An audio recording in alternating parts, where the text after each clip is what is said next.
халыкка игелекле хезмәт күрсәткән, мәктәп тыюсы дип аталган чишмәне яңадан төзекләндерелгәннән соң ачу тантанасы.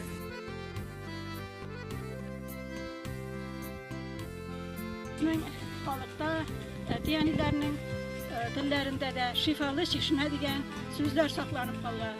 Чөнки бу коеның суы, хәзергечә әйтсәк, мәктәп чишмәсенең суы йодылы.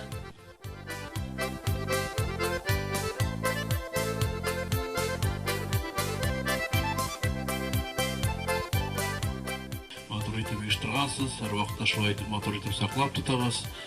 Миңа калса бүгенге шушы оешкан мин бәйрәм көн дип атар идем. Рәхмәт сезгә, исәнлек саулык, аралашып матур итеп яшәргә.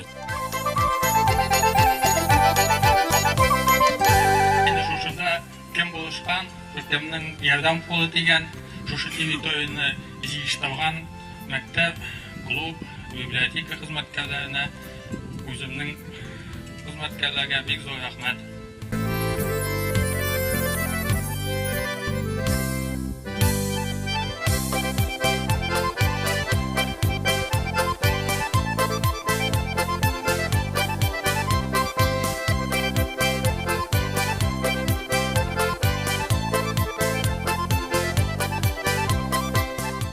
Чишмә дөрестән дә без монда бик озак еллар бу чишмәнең суын эчеп укыдык һәм эшләдек монда.